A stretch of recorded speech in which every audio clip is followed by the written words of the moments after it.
Hello बच्चों।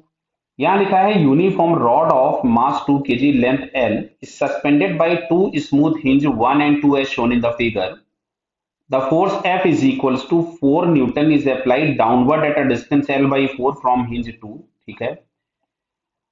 Due to the force F, hinge 2 breaks.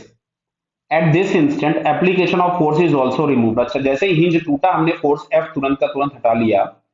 The rod starts rotate downward about hinge 1. पूछा गया the reaction at hinge 1 just after breaking the hinge 2. तो जैसे ही hinge 2 टूट जाता है वैसे ही हमने फोर्स भी हटा लिया, तो क्या हम लोगों को ये रॉड कुछ ऐसी दिखाई देगी कि केवल और केवल हिंज 1 पे सस्पेंडेड है और यहां कहीं से इसका केवल और केवल एक एनजी एक्ट हो रहा है जो कि 20 न्यूटन है, क्योंकि मास हम लोगों को 2 kg दिया है। क्लियर? तो अब यही अकेला एक टॉर्क लगेगा जिसकी वजह से इसमें एक एंगुलर एक्सेलरेशन अल्फा आ जाएगा। तो यहां से अगर हम लोग देखें और एक फोर्स यहां से लग रहा होगा हिंज का जो भी नॉर्मल है, आपसे वही पूछा गया है। क्लियर? तो 20 इंटू एल बाई टू बराबर आई इंटू अल्फा, और आई हो जाएगा रॉड का M L square by 3 because it is rotating about one of its and.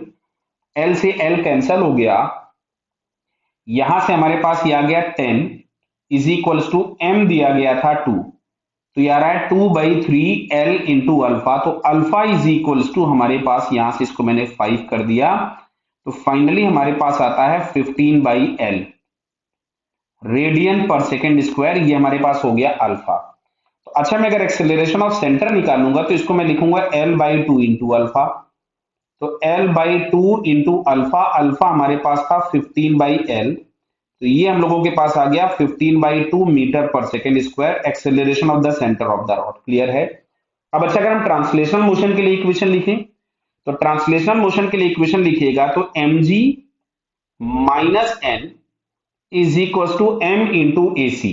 Clear है? चलिए, तो यहां से mg हमारे पास था 20 माइनस एन, m था 2 और ac हमारे पास आ रहा था 15/2। तो यहां से नॉर्मल रिएक्शन हम लोगों को मिल गया 5 न्यूटन, या जो फोर्स हम लोगों के पास हिंज लगा रहा था दैट इज 5 न्यूटन, जो कि हमको थर्ड ऑप्शन में दिया है। सो इस third answer is correct. Clear बेटा? Okay, all the best.